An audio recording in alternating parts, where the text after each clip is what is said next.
So in today's video, we will be talking about some more hooks, and the first hook that we are going to talk about is the reuse reducer hook.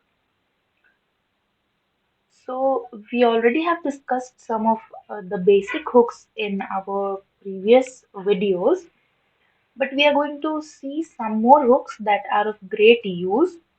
So our first hook is use reducer.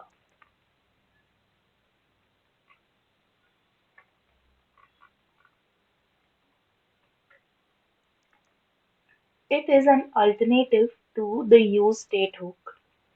It accepts a reducer of the type which has state and action, and it is assigned to a new state, and it returns the correct state paired with a dispatch method.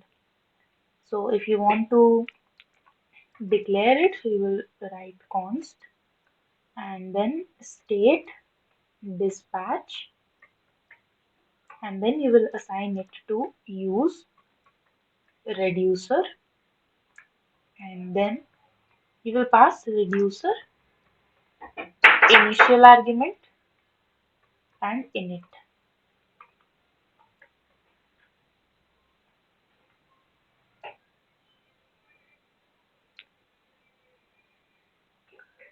So this is how we are going to declare our or use our use reducer hook. Use reducer is usually preferable to use a state when we have a complex state logic that involves multiple sub-values, or when the next state depends on the previous one. useReducer also lets us optimize performance for components that trigger deep updates because we can pass dispatch down instead of callbacks. So this is a very big advantage here. Let us go ahead and see an example of how we are going to use this component. So I am in my components folder inside my counter.js.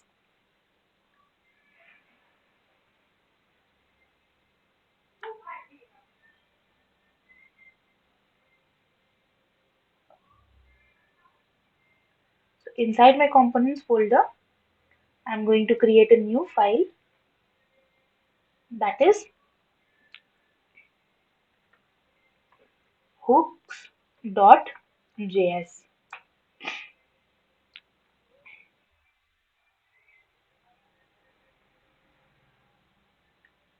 So here, using RFCE code snippet, I'm going to create a functional component first of all.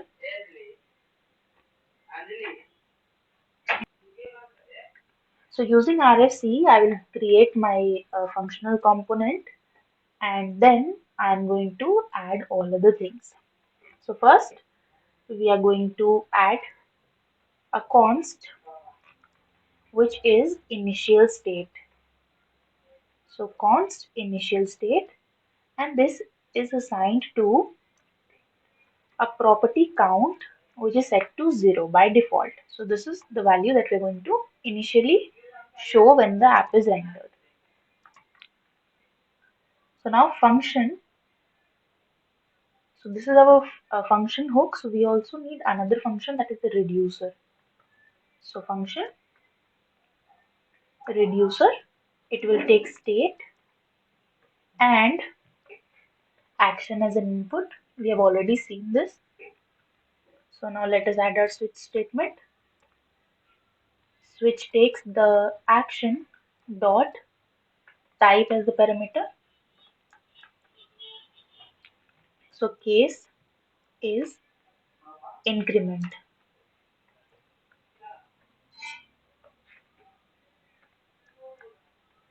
Here we are going to return count, where count is assigned to state dot count plus 1. Next case is decrement. Here again we are going to return the count This count is assigned to state dot count -1. And lastly, we will have the default case. So in default, we will throw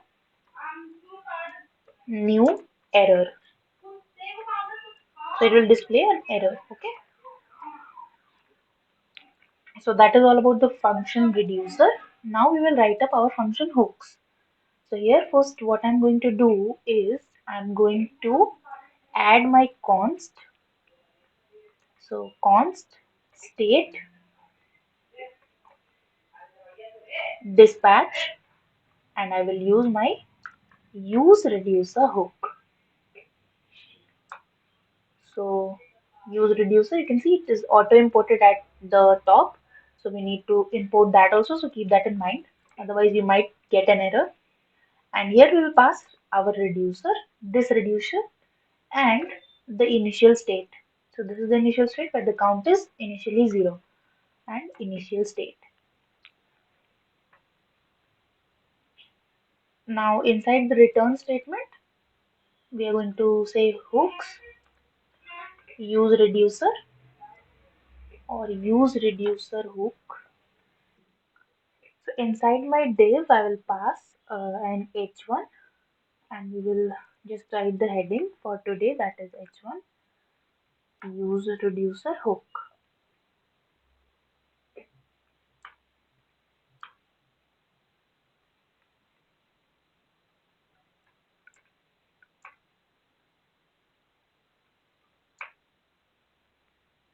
Now we are going to add our count.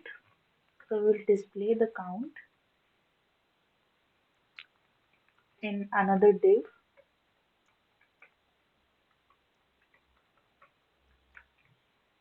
This count is assigned to state dot count. Next we will add a button, and the button has an on click. This on click has a dispatch. So this dispatch has the type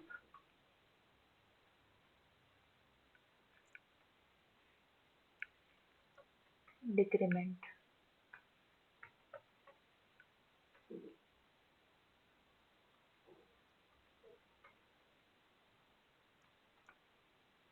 And here we will write decrement,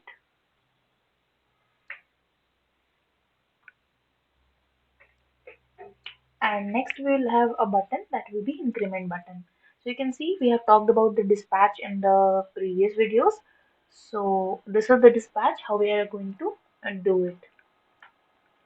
We have done this earlier also when we rendered our counter component, and we also talked about this dispatching with this syntax in our map dispatch to props video also. So you can check that out.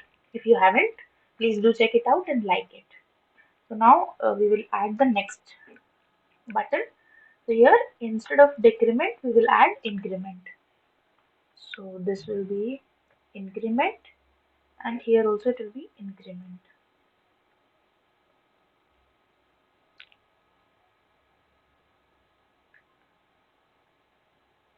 And this is all about our component.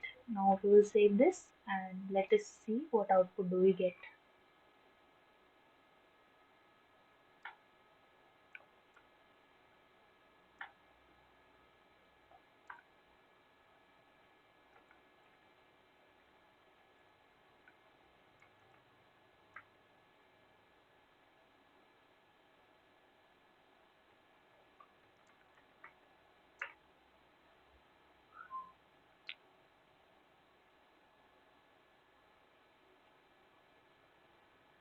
So React guarantees that, okay, so this is what output we are getting. Initially the count is 0, and if we decrement it will go to -1, if we increment it will go to +1, 2, 3, and so on. So you can see it works nicely.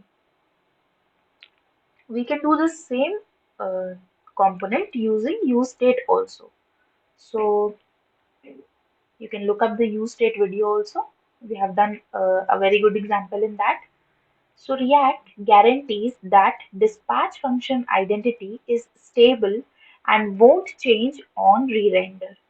This is why it is safe to omit the use effect or use callback dependency list.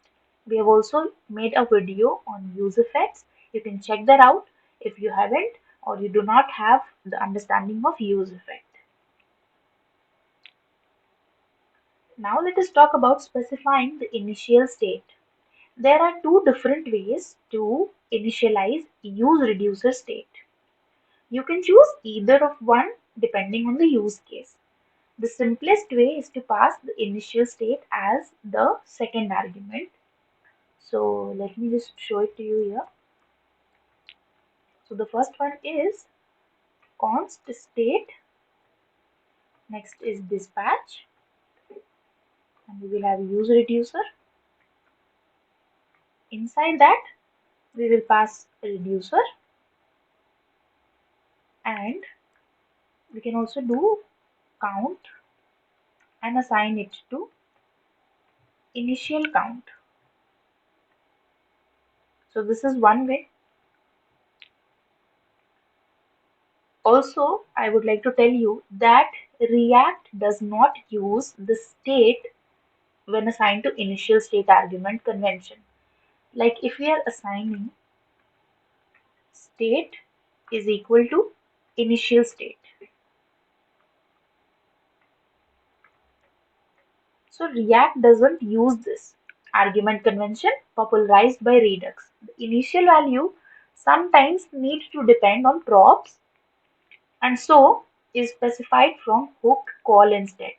If we feel strongly about this, then we can call useReducer, which has a reducer, undefined reducer to emulate the Redux behavior, but we will not encourage that. Okay, so this is one method how you are going to initialize, and this is the long method. If you want to do the lazy initialization, so we will create the initial state lazily. So to do this, we can pass an init function as the third argument, as I showed you. So this is the init that we are going to pass. The initial state will be set to init and it will have initial argument and its parameter. It lets us extract the logic for calculating the initial state outside the reducer. This is also handy for resetting the state later in response to an action.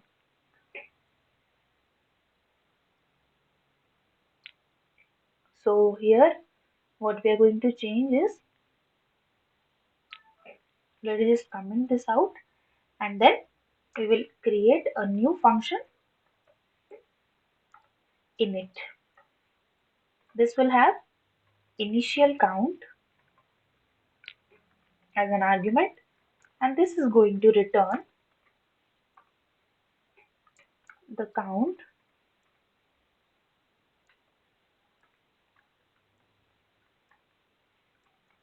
which is assigned to initial count.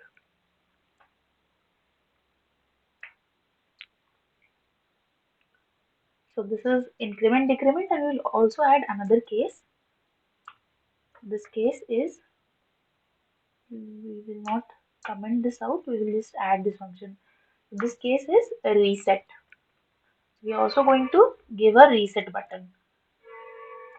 So here this is going to return init with action dot payload as the argument.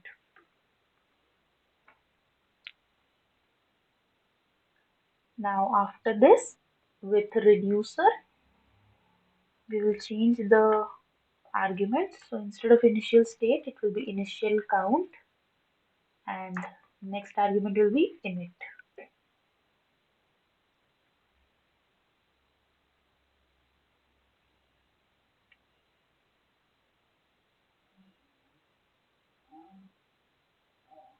Initial count, okay. So we have modified our useReducer and we have set it to initial count and init. Now inside my return, I am going to add another button. So this button will have an on click. This on click is assigned to again a dispatch. This dispatch has the type reset,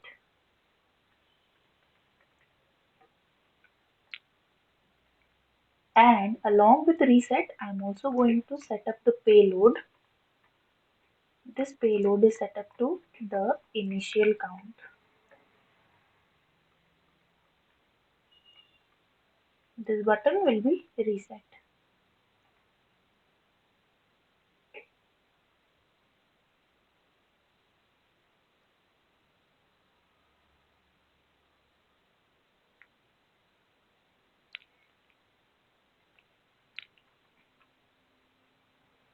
So this is how we are going to set up the reset button.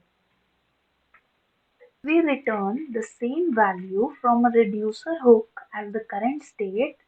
React will bail out without rendering children or firing effects. That is, React uses the object.isCompare algorithm. So React may still need to render that specific component again before bailing out. That shouldn't be a concern because React won't unnecessarily go deeper into the tree.